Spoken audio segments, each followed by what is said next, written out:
I want to welcome you to this conversation about the relationship between books and architecture, a relationship which, even in the midst of really profound changes to the media landscape and technology and human attention spans, is, as I think you'll hear this evening, really paramount and essential. My name is John Gendall. I'm a co-founder of Chapter, an agency here in New York that works with architects and landscape architects on communications and editorial initiatives, including books and monographs. I'm also really honored to serve as the co-chair of the Communications and Marketing Committee here at the AIANY New York, which convened this conversation. We, as a committee, are a group of marketing specialists and business developers, writers, editors, photographers, web designers, and folks in that conversation. And in different ways, we look to position architecture in the public discourse. So if any of that carries appeal to any of you, I welcome you to join the committee meetings. So we meet on the second Thursday of every month here at the center. And as a committee, we're planning a series of programs about different facets of communications and marketing. And we're so happy to launch it here tonight with this conversation about books and architecture and what goes into the making of books and monographs. We wanted to start it here because books are so foundational to the understanding of architecture and to the advancement of architectural thought. And I must admit, too, part of it is selfish. I front-loading it, this conversation about books. I've always loved books, and my own kind of entry point into a career in architecture was through exploration of architecture in print. And as a committee, we're mindful of the fact that book and monograph making can be a bit of a mystery. Questions abound. How do you develop proposals? How do you staff appropriately? How long will it take? What kind of resources should you allocate to it? Who should be on the team, and when should they be engaged? So to help make that process feel a little less of a mystery, it's a tremendous honor to have these very distinguished editors and publishers with us here tonight to talk about their expertise in making architectural books. So to your left, Holly LaDue is the publisher of Monacelli, a Fiden global company, a position she has held since 2023. At Monacelli, she oversees the publication of about 40 books per year across categories including art, architecture, interior design, landscapes, and gardens. Prior to that, LaDue is the editorial director of Princeton Architectural Press. Upcoming books she's publishing include Tom Kundig, Complete Houses, a book featuring 462 of Kundig's residential projects, New York 2020, a landmark in architectural publishing and a comprehensive overview of architecture in New York City for the past 25 years, and the 30th anniversary edition of Rem Koolhaas and Bruce Mau's SML XL. And then in the middle, Julie Cirelli is the director of Park Books in Switzerland. The Park Books catalog includes several recent titles by architects in the AIA New York community, including Weissman Freddy's Drifting Symmetries, Buildings for People and Plants by Work AC, and The Art of Architectural Grafting by Jeannie Gang. Previously, Julie was the editorial director of the Harvard Graduate School of Design, where she oversaw the 2020 relaunch of Harvard Design Magazine and the launch of the Design Now podcast. Her writing on art and architecture has been published in a variety of outlets, including Frieze, Artforum, Form, and Icon magazines. Prior to Park, she authored and edited numerous books on architecture and design. Julie has worked as an editor at Fiden Press and Form magazine for Nordic architecture and design. She holds a master's degree from Columbia University in New York and has received multiple fellowships and grants for her research on the social and political aspects of architecture and design. She is currently based in Stockholm, Sweden, so it's a pleasure to have her here with us tonight. And then Leopoldo Villardi is the managing editor of Architectural Record, where he oversees the magazine's book reviews, residential features, including the annual issue of Record Houses, which is just out, and the Design Vanguard Award Program, which is given to 10 leading young practices each year. Leo joined Record in 2022. After a decade of work as an editor, writer, and researcher, he has contributed to several architecture books, co-authored Robert A.M. Stern's autobiography, Between Memory and Invention, which was published by Monacelli, and is a New York State Council on the Arts grant recipient. Trained as an architect, Leo holds a master's degree from Columbia University Graduate School of Architecture, Planning, and Preservation, and a Bachelor of Architecture from RPI's School of Architecture. So I will hand it over to them, and then they'll open it up for questions at the end. Thank you, John. It's great to be here at the center. I see a lot of familiar faces in the audience, people who have published monographs in the past, but also people who I know are maybe thinking about publishing monographs. So hopefully we can offer a little bit for everyone here. It's also wonderful to be with Julie and Holly, especially considering that, Park and Monacelli consistently put out good books, high quality books every year, every season. So to start, why don't we talk about the differences between Monacelli and Park, because there are a lot of different types and flavors of architecture books out there, but I think Monacelli and Park are very different publishing houses. Yes, absolutely. I think that, we have a sort of, as architects like to think in scales here, a small, lean, Swiss, very disciplinary publishing house and a giant in the publishing world.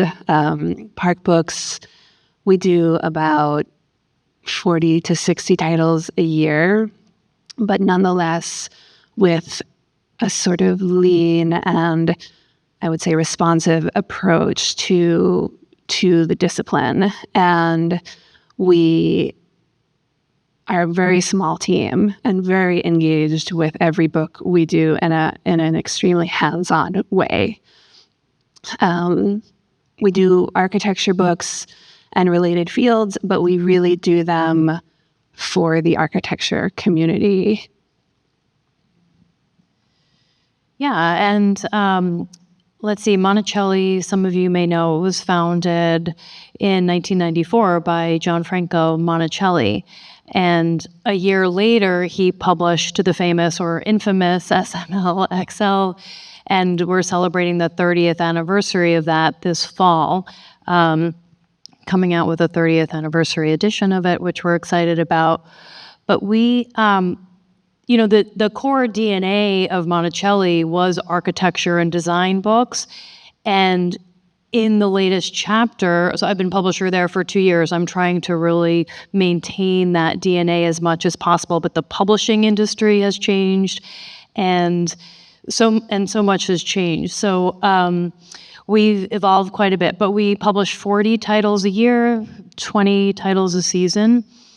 And out of those 40 a year, maybe 5 or 6 are architecture books. And of that breakdown, about half of those might be monographs and half might be more like a survey of sorts. And otherwise, John mentioned this in the intro, we publish in the categories of art and contemporary art, gardens, landscapes, interior design, and a little bit of photography. So yeah, that's a little bit about Monacelli. Oh, I will just add, Monacelli was acquired by Fiden Press in 2020. And so these past 5 years, there's been a real evolution of the list, I think, in folding it into the Fiden brand, but still maintaining an editorial identity. We brought prompts for everyone. Feel free to flip through them afterward. One of the things that you mentioned, Holly, is the change in the landscape out there. Certainly digital media has changed the way we think about print magazines, about books, but I don't think any of us up here would say that print is dead by any means. But what is the value of a monograph or other architecture books today? Yeah.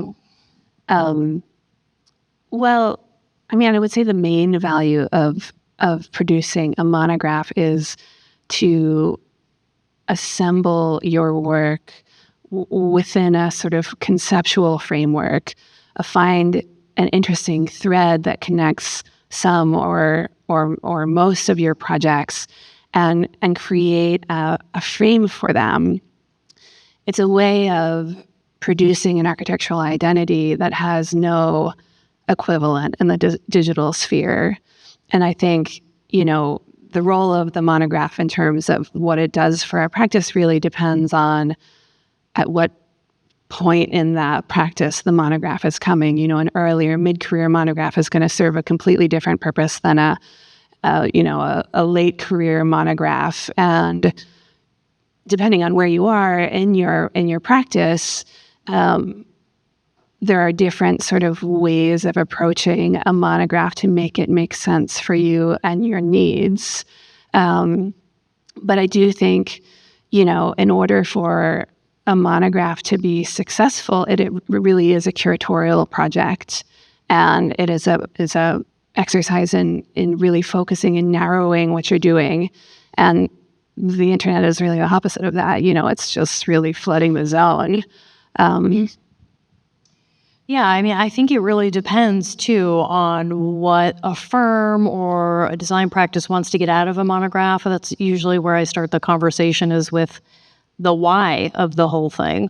But there's something so invaluable about it. I mean, Julie touched on this. I mean, we're a tactile community in the architecture and design world, and there's nothing that really has replaced that yet. I mean, obviously, ebooks and audiobooks are so huge for certain kinds of books. So that's not true yet for this kind of illustrated publication. And I don't really see that happening soon. I mean, I don't know. But I think that collaboration that you were talking about, that you get with your editor and publisher, it becomes a discussion and a dialogue in the process of editing and putting together that book, that is going to be different than any other kind of project you put together about your work. And therefore, it takes real time and a lot of listening and a lot of conversations. And I think, and like I said, I think knowing what is the value for you as authors or an architecture firm, what you want to get out of it, it certainly becomes a kind of calling card and a beautiful example of your work. And I think it's a chance to develop your editorial point of view. Like, how do you want to frame your work? Who do you want to get to write for your publication? And what do you hope they might say about your practice? There's so much that goes into it, that ultimately it's a real celebration of the work that you do. I want to add something to what you're saying, which is, I think those of you out there who have done a monograph already about your work will understand how the exercise of doing a monograph really holds a mirror up to your practice and reveals any sort of weaknesses in your approach, your partnerships, your values, and your projections for the future. Because it's a moment, a long moment, because making these books takes years and years, but it's a moment in which you pause and evaluate yourself and what you've built, what you haven't built, what you've been trying to do, what you have done, what's been successful, what's been unsuccessful, not yet successful, and where you want to go with this.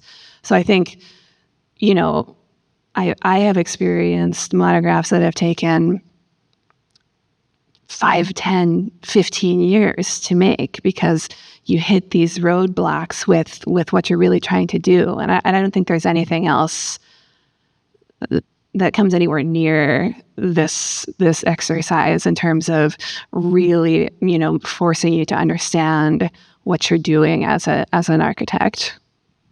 If you're thinking of putting together a book in a year, it's probably not going to happen. We're here to talk about a lot of different types of books, primarily monographs, which have a more or less basic formula. There are several built projects, each represented through photography, drawings, some kind of description. Maybe the founder or the principals will have some sort of introduction or foreword. You might invite a guest critic to share his or her thoughts on the practice. And that can make for a very boring book. But we still have very interesting monographs that come out every year. And so I'm curious for you both, for Park and for Monacelli, where are the pressure points? What are the things that you look to actually change in that formula to make a monograph interesting beyond just the work that's in the book itself? Well, I think for me, it's not important to change that formula. And I will often joke with authors or architects who come in and I meet with them. Every single person says they want to do something totally different. Yeah, absolutely. Right? Invent a new way of Reinvent the wheel, totally new way to do book. the architecture book. Every person, you may be to a man, yeah, absolutely, and woman. There's only so many ways in traditional publishing that you can make a book. I mean, I had a meeting last year and we ended up having to say to somebody, you do want a book, right? Because we were talking about objects and we actually had to say, like, just to clarify, is it a book? So that formula, I think the most interesting thing to me is the work and is your work and the quality of the work. And this might sound surprising, I don't know, but it's less important to me the thing about, we don't have to reinvent the form to do that. I still think there are interesting ways to do it so that it's not formulaic and not every book is the same. But I think there is a reason why you might invite a couple outside people to talk about your work and you are going to show all your beautiful projects. And you can decide whether those are arranged thematically or chronologically or by type or scale or, but I don't know. I think, some of the examples of the books up here that I have, this beautiful book we published this year with Elizabeth Roberts or this new Tom Kundig book, these are such different books, and you might look at these and say, oh, these do kind of reinvent the form. There are these inserts on this really beautiful, these small inserts in here with writing from a fiction author who wrote about Elizabeth's work, and in Tom's book we have multiple paper stocks, and they're drawing portfolios on the different paper stocks, and there are original interviews with Tom by Young No, and those are on a different paper stock. So there are things like that you can do, but I don't know. For me, it just really always comes back to the work and just to how is the work going to shine, and that doesn't have to be fancy or incredibly different. I think we're gonna diverge a little bit here because, one thing that we really enjoy doing at Park Books is subverting the form of a monograph. It's kind of like what we enjoy most. And I usually start with like a little canned lecture walking through the form of the traditional monograph and even looking at some monographs together just so that we can sort of establish some ground rules and then figure out how to experiment with the materiality of the book and really kind of stretch and bend the form of the monograph to get something more singular. And that takes a lot of participation of the publication designer. Participation is the wrong word. Really, the publication designer becomes a partner and an author in this process. There's two weird monographs right in front of me. I think these are some examples. Okay, here's a monograph. This is a single building monograph. And it's written like a mystery novel. It's got images and drawings. But it's spooky, it's catchy, it's a beach read. I took it to the beach, actually, and someone walked up to me and said, "What are you reading?" And I had to explain what it was. So could imagine how that When was the conversation. last time that happened with a project monograph? This is Jeannie Gang's book. This is also a monograph, but it's broken into chapters on the history of horticulture, grafting, really using the metaphor of grafting to unite a variety of projects under a singular theme and idea. It's really well written. It's been a very successful project for Park Books, and the size and shape of these two monographs, I think, signals a lot about the moment that we're in. As Holly said, the landscape for architecture publishing has changed a lot, and conditions for practicing architecture are changing, and the world that we're living in is changing. And, I think when things feel precarious or uncertain politically, environmentally, socially, books also change and respond. And right now I'm seeing a lot of rejection of, bigger, glossier titles for financial reasons. And I think maybe we're going to talk a little bit about the financial realities of these kinds of projects a little bit later, but also because it feels right now that in our moment, people want to be a little quicker, a little bit more responsive, a little bit more humble in the materiality. They want to do smaller books. They want to get them out more quickly, and they want to give themselves the opportunity to keep publishing. So when you do a smaller book with fewer projects or one project, you're able to move to the next project more quickly. Whereas if you do a bigger monograph, this is a career monograph. You do one or two of these in your career. Yeah, I mean, certainly this complete houses. It has 462 of Tom's houses. He's not retired yet, but this is. I think he thinks of this as his last houses book.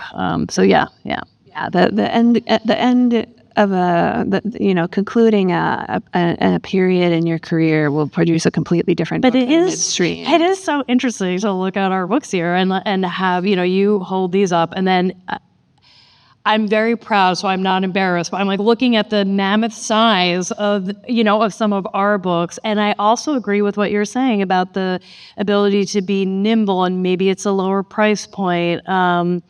So it's just, we've kind of been enjoying talking about the differences of our, some audiences, but our publishers and publishing houses and the kinds of books that we're acquiring, because I think we tend towards the more higher price point, bigger, take a couple years to put together, and maybe a celebration of a longer period of somebody's work.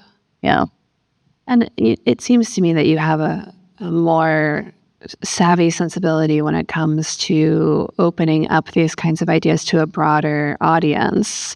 I think that we sort of have the luxury of speaking to the already initiated. Well, you mentioned your audience is the architecture community, and I think that's so interesting because I think our audience is the architecture community and also not the architecture community. And I could totally give one of those as a gift to someone that wasn't an architect and they'd love it, whereas this would be a little bit of an oddity. Right. It's a mystery, but it's hard to explain. I do want to talk about money at some point in the near future. However, all books start with an idea. Someone is coming to you pitching a book, or maybe you or someone on your team, an editor, has been scouting and in touch with architects and things like that.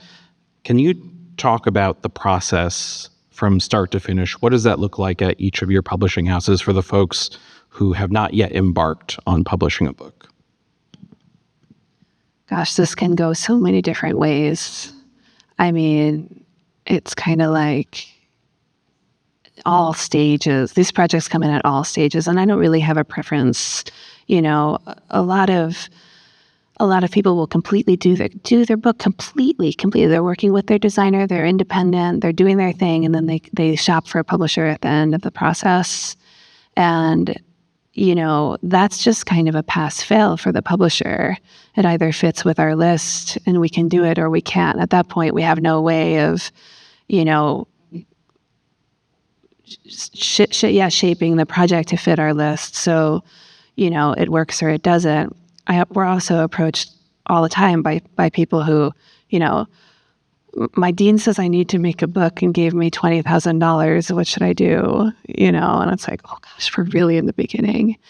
And everything in between, the ideal is you have an idea, it's a good one, you have a table of contents, you have an idea of who you want to work with, you have a designer that you trust, and you have a rapport, it's someone that's worked with us before, we know that they're reliable, amazing, and genius. You have, ideas for text, you have all of your drawings ready and done, your built projects are photographed, but it's very rare for something to come in so sort of clean and malleable. Yeah, I mean, I totally agree with that. I think if I were to have a preference, would be like the kind of middle ground where you're organized, you have a sense of what you want your book to accomplish for you. You have great organized photography of your projects is so important. I mean, unless it's going to be a cool book like that. But, But that you're open to the conversation and the collaboration, because that's kind of the fun part with your editor or publisher, is really getting to put your heads together to create something even better. And you're utilizing both parties' expertise and add into that the designer as well. So I like being able to shape, but it's nice when there's been maybe a little bit of groundwork done and some ideas, but just that open dialogue is really great. What's an ideal amount of groundwork? Like one or two projects? What do you mean one or two projects? Like the maybe one or two descriptions, I see. A take or a stab at presentation, how drawings will be formatted, things like that. Yeah, those things. I mean, it could be an idea or two about a writer, an idea about how you might like it to be organized. I always tell people a great place to start as an exercise is think about a table of contents. Think about a table of contents. Oh, you do too? Yeah. That's what I always say. Think about a table of contents. Think about a table of contents, because it's just an easy way to start organizing and shaping the book in your mind. If you opened up this book, how might you want it to be organized? What are the main themes? What would the chapters be? Things like that. Yeah, and bring it into the world of the book, because often, architects will come and they'll have a real spatial idea of the object that they want to produce, and a lot of metaphors happen. And the exercise of table of contents is like, no, this is gonna have to be a book. Bring it back to the book. Yeah. Like I said, having your archives and photography organized is great. And then some people will come in with a really nice PDF that they had somebody help them put together. Like, I don't know, somebody kind of in the business who's done it before and maybe they've been consulted to do that, or a graphic designer. That can be helpful to just help visualize the book, even if you're going to completely change the design. Those are some You don't things. have to do that, though. I mean, No. you don't have to. No. Like, if that's a barrier to entry, just call your publisher and get some tasks on the agenda. It's so hard to make a book in parallel to an architectural practice. It's just, if you don't have the resources of having, a dedicated person on your staff that can always keep this going and keep this on the team, if you're just trying to do it yourself, it's so hard. And if making a beautiful prospectus is what's holding you back from doing your book, then just send the email, call, and we can meet you where you are. If it's a good idea, it's a good idea, whether we can visualize it. But I do think that point is so important, to know that you will need at least one dedicated person on your team who's going to be the point person to work on this book. And it's often an extra job on top of somebody's already regular full-time job, and maybe they're, in communications in your firm or something. But Marketing person, or your student assistant, or your intern. It can be anyone. It just has to be somebody. It does have to be somebody, and I think there needs to be a real understanding among the team that it's going to really require a lot of time and effort on their part for 1 to 2 years, or whatever the time frame is for making it. Well, that might be a good segue. I see a lot of people giggling at these things. I feel like when we open this up later, people are going to be like, yeah, when I did my book, it took 15 years. Like I can just see in people's faces, like they're like, oh God, yeah, I should have had an intern working on that the whole time. Well, I do want to talk about money, and that ties to staff time. And I think, we have on the tables here, a Ramsey book by Bob Stern, a Studio Gang book. I know Jeannie has a dedicated person in her office who works on writing projects. Bob has a couple of people who work on those projects. And so it is, something as menial as updating 20 years or so of drawings to all be the same format takes time and has to happen for a book. But I also, how do you set expectations with and surrounding costs with architects? Like, what should first-time publishers expect kind of upfront? What are the costs? Am I paying for editing? Am I paying for graphic design, PR, all of those sorts of things? I mean, at Park Books, we generally expect, and most commercial publishers on our scale generally expect the architect to come in with funding for all aspects of the book, plus pay us for our services. It's eye-wateringly expensive. It is a huge investment, and it is largely this. Monographs are kind of different because monographs are an important sort of economic and promotional tool for the firm. Other kinds of books are generally supported by subventions, institutional subventions, either from universities or other institutions. We partner on fundraising. We will support your grant application. I always have ideas, depending on the book, for private funding channels. We talk about money right away because, even if you did a book 10 years ago, production costs, meaning printing, paper, binding, and shipping, have literally doubled since the pandemic. So, it's a massive investment right now. And typically, one of the first things we talk about once we've established, the aim of the book and the sort of scale and the materiality and some ideas about that is to really put figures to it. How much text, how many images, how many projects, and I'll make an estimate for each line item: proofreading, copy editing, lithography, pre-press, paper printing, binding, your designer, shipping the book, marketing, distribution costs, every single one. And then we can sit and we can go through each line by line and talk about what are the levers for getting these numbers down, where do I anticipate things might go up, what to be prepared for. And that transparency needs to happen before the project ever even leaves the drawing board, because if you get to the point where you have your whole book and you can't afford to print it, that's a tragedy in the publishing world. We think about it similarly and differently. I think the main thing at Monacelli is almost always you will be responsible for deliverables that include the images, the high-res TIFFs, so the photography, the drawings, as well as the text. That might sound obvious, but those are the main two deliverables that our authors are responsible for. And then generally, we are responsible for everything else, including design, editorial management, production, printing, shipping, distribution, global sales, and the amazing publicity and marketing that comes with publishing at Phaidon and Monacelli. I think that's one of our real our strong suits, I would say, is that we really build custom marketing and publicity campaigns around book launches. So you will be responsible for bearing the cost, which is not a small cost, for the photography and for that writing, which might include some of your own writing in-house, but also if it's commissioning an essay or two, likely you will be responsible for compensating those writers as opposed to the publisher.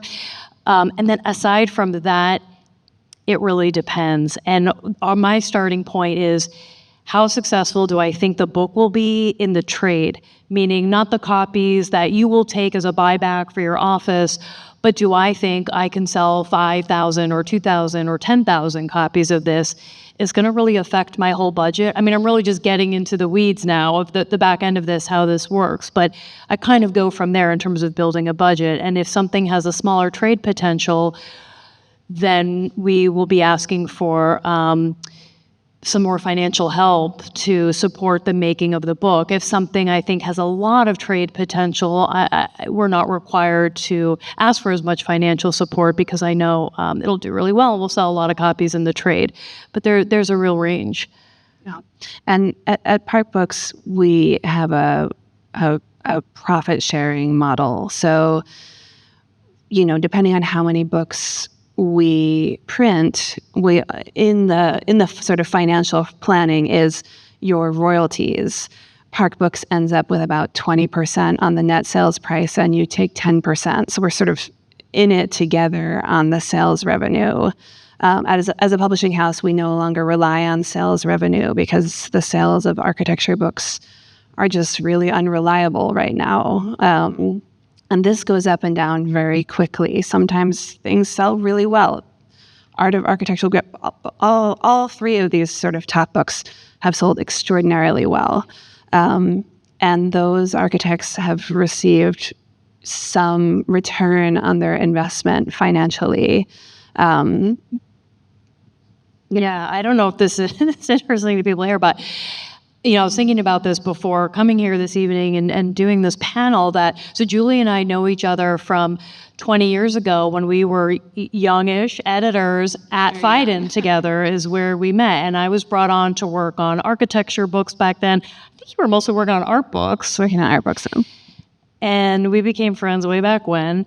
And back then, so 2005, 2006, 2007, so I was working on, I think the first book I worked on at Phaidon was Le Corbusier Le Grand, the giant Corbusier book. And back then, so this is before the financial crisis in 2008, the print runs of architecture books were still massive, at least for a company like Phaidon. And the financial crisis changed all of that from 2008 to 2009. It also obviously really affected the architecture industry and the construction industry. And it never recovered in a way. It's never gone back to my early years when you could print several thousand copies of an architecture book and kind of easily expect to sell it in the trade. It's just evolved, and I think we're trying to keep evolving with it. And so, yeah, I think there are different ways to do that. And I kind of love seeing what Park is doing compared to what we're doing. I think one thing we have found is something that seems to be something architecture firms seem more interested in that also seems to work well for books and what people are interested in is this combination of architecture and interiors. I think Elizabeth Roberts is a beautiful example of that, where she's an architecture and kind of finally, she talks about this in the book, embraced also doing design and interior design. And so it can be great in a book to be able to focus on that because it is still a reflection of what her practice is doing. And at the same time, maybe it sells more copies because it broadens the audience more. But for the folks who maybe don't know the actual money involved, we're talking 5-6 figures usually, I would suspect. Ish. 6 Yes. figures, definitely. Giuseppe, do you mean like all in for like when you say that? Because I'm not even sure how to answer that because so you mean like for photography, for everything? Yeah, I don't even think about the photography and the cost of redrawing things. And in our world, contributors are all kind of scratching each other's backs rather than strictly getting paid all the time, unless we're working with like a specific author. But, the least expensive book is probably going to start at $20,000 just for the things that I listed earlier. And that would be something small like this. For a monograph, that's 50, 60, 70. I mean, you could spend anything. You could spend, and you want to spend $150,000, and you can easily spend money by accident, and that's where your publisher comes in. This is my, bad cop protecting role. It's like, if we are putting as paper stock changes at irregular intervals rather than in signatures, if we're doing anything that involves handwork on the part of the printer, we could easily accidentally spend an extra $40,000. It's like you are constantly trying to figure out the best use of money in these kinds of projects, and being disciplined. Well, that's where a good partnership comes in, right? In your role as a publisher or director and editor, you're really helping guide that process. We have an amazing production director who likes to work really closely as well with the designer and the author. Yeah, and that's an argument for not doing your whole book and then going to find your publisher. absolutely. Because, depending on who you're working with, you may have a really interesting material concept for your book that, is out of budget, just completely out of budget, because it's very, very easy to spend money at the printing house, primarily. Yeah. So very expensive. Expensive. But I will point out, and I'm not going to say which architect said this to me. However, he would say, despite the costs associated with putting together a monograph, the afterlife that the monograph has as a gift to clients, as a way to sell the firm, if he were to get just one new project out of that book, it pays for itself. So that was his logic. I do want to talk a little bit about the thinking about books as designed objects themselves. We have a lot of different examples on the table.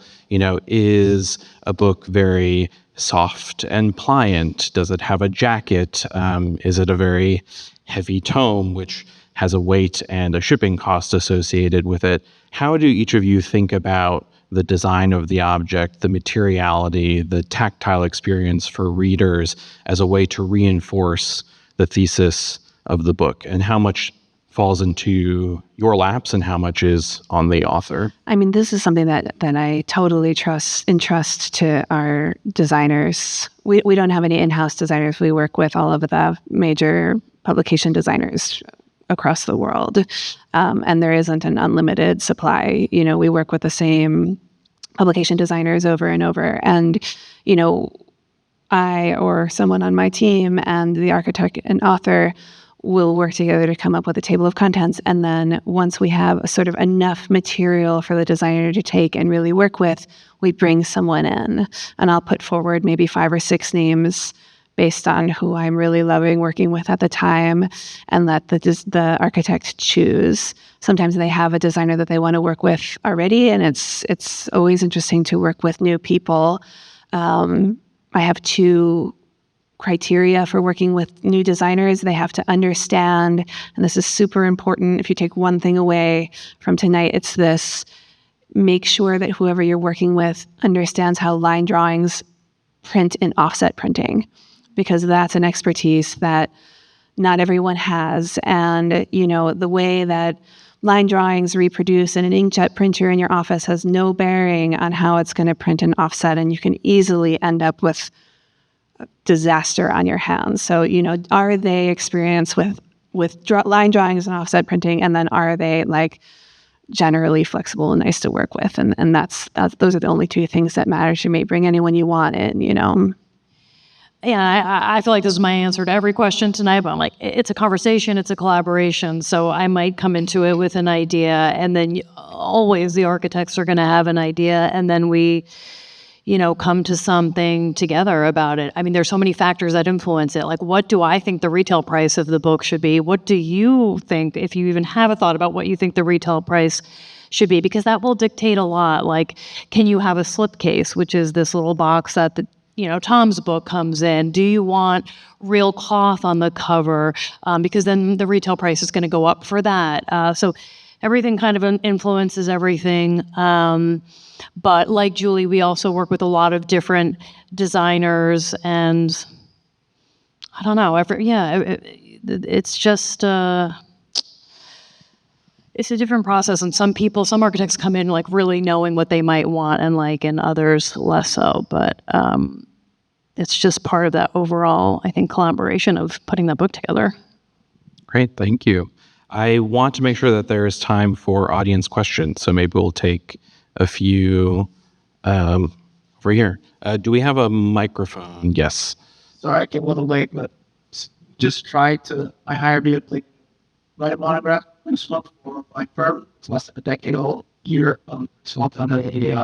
And recently the struggle discovered was backing into a vision that you want to communicate versus the self-discovery process of analyzing what are the similarities, others, what's important. So is that a kumbaya self-discovery? Was out, let's get it done. It's really, and that's the hard work set back into analysis and scope versus your own draw. Well, Real to me. we go what you're describing is a very common sort of place to be in when you're doing your first monograph. And my recommendation is to just plan your second book after this, because you're putting way too much pressure on the first book. And if you have 100 projects to choose from, that's way too many. Do something more curated and figure out what your approach to publishing as a practice is going to be for your firm. Create other book ideas for your future where you can place some of your favorite, projects that don't fit in this one. Because if you want your book to end up being, just narrowing down hundreds of projects, it's just too much. It's too much pressure. And if your firm is only 10 years old, I think that is great advice. You can assume that you have more than one book in you. And I would think about like highlighting 20 projects or something At max, absolutely. and don't think it'll be your last opportunity. Yeah. Yes, sir. Speaking of what you guys are talking about, editing and refinement, Tom Kudlik is 462 houses. Was that his idea, or was that a battle? I mean, how did that play out inside Monacelli? It was no, because that was the kind of precise idea for the book. It wasn't like, let's do a book about houses. He's done books about houses before. So the entire concept for the book was complete houses, almost like a catalog raisonné. But the compromise, which he was completely open to, is, speaking of like saying 20 projects, there are 38 featured projects. So we chose 38 houses to really show on multiple pages, and the rest of the houses are shown at a much smaller scale, all at the back of the book.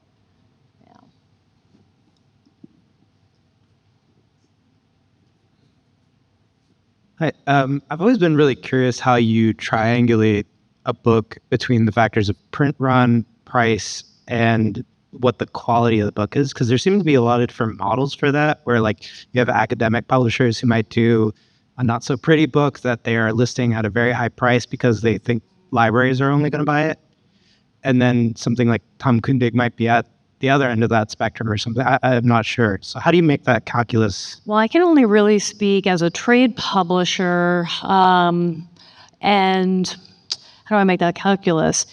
It's sort of a constant part of my job as a publisher. I mean, yeah, you kind of nailed it. It is this triangulation. I mean, we know what our sales force will expect one of these books to cost. And sometimes, I have to check with them, like, I think this should be $79.95. Does that seem right to you? I had to raise the price of Tom's book. Originally, it was going to be maybe a $75 book, and we increased it to $100 because we did end up increasing some of the specs, putting a slipcase on it. The book ended up being 100 pages more than we thought it would be, which really increases your print costs. So for us, for Monacelli, I mean, it's kind of an easy process for me now. If I know what roughly the size of the book is going to be, who I think the audience is going to be, how much I know it's going to cost to make this book. I mean, mostly we're trying to get it to be what is the cheapest we can put this retail price Yeah, for. exactly. Right? It's like, what is the lowest possible where I'm not going to lose money on this? Same.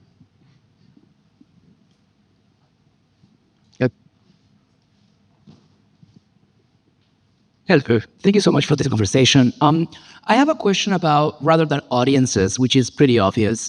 I'm wondering if you could elaborate on a question of like asking your clients, what do you want people to do with these books? Do you want them to read? Do you want them to learn? Do you want them to be a case study? Are they students that are gonna, I wonder if there's a conversations about that and that set of questioning to architects to ask themselves rather than, I want to get new clients, which is, valid, but I don't know how many clients you get from these books, which is also another question. Thank you. I mean, absolutely, that's one of the sort of foundational questions. And it's not just, who is the audience for the book and what they're going to get out of it, but also like, what is the life of this book going to be in general? So often people don't even read the books that they buy. They want to own them. They want to circulate with them. And the book itself just becomes this kind of like totem. It's a platform for lecturing, for exhibitions, for teaching. A conversation that's important to have is, and relates to your question as well, is, how geared towards students is this book going to be? Because if we want students to be able to buy and use this, then we need to set the book's price point more strategically lower. And students are the ones that are actually reading these things. Often for that reason, and especially with a monograph, monographs aren't read in the way that, I think people will read this, I think they'll read this, but when it comes to a monograph, often you're looking at the project, you're flipping back and forth, you're doing a visual reading, maybe you're interested in one thing and not the other things. It's not like a sit down in bed and read cover to cover type of experience. So as you're thinking about your book, thinking about embedding these sort of multiple layers of reading onto them, and this is a conversation that we have with the publication designer as well. It's a good question. Thank you. Yeah, I think the only thing I would add to that is, like I was saying before, we're trying to think about audiences and always how to expand the audience so that maybe it's not just for architecture nerds like us and architecture book people. Like, how do you break it out into the trade, but still have it be an architecture book where there are drawings in there and not just necessarily beautiful photos and, yeah. Maybe one more in the back. Well, does some of that early stage? What's sort of the minimum threshold if you have an idea for a book to have a competitive proposal, like, I guess, for words and speculation in addition to monographs? So like in my case, I have an idea for a book and I was told that I'd need to have a tenure track academic position in order to have a competitive proposal. But more broadly, like, what are the range of ways that you can put yourself on the map, and how much do you need to put yourself on the map if you have an idea in a market and want to do it? Well, it really depends. Is your proposal a monograph about a firm or what I would call more like a survey type book? More survey type. Then it totally depends. I think when you were first asking the question, I thought maybe you were saying for a monograph, and then I would say, oh, you need at least 20 to 30 projects or something. No, so that just depends on what kind of publisher you're looking for. We absolutely don't have the criteria that you need to have a tenure track position to publish a book, but we're not an academic publisher. So it sounds like maybe you've been talking to academic publishers. So there are a lot of other criteria, like what is your platform? Are you known for writing about these things? Do you have a great idea? How are you going to fund this idea? There's other things, but I don't know. Yeah, I completely agree with what Holly is saying. And academic publishers, they are not thinking the same way we are, and the things that we have been discussing tonight that's not the purview of the academic press. They come with a completely different agenda and criteria and things that they're trying to achieve. And also, I feel like we've known each other for 20 years and we kind of have a lot of things in common, but each publisher does things differently, and if you get a no from a publisher, that doesn't mean your book proposal isn't valuable. It means that it isn't what they do. And it doesn't mean that, okay, I have to change or contort my vision or my proposal in order to fit this thing. It means you need to find a publisher that is interested in what you're doing.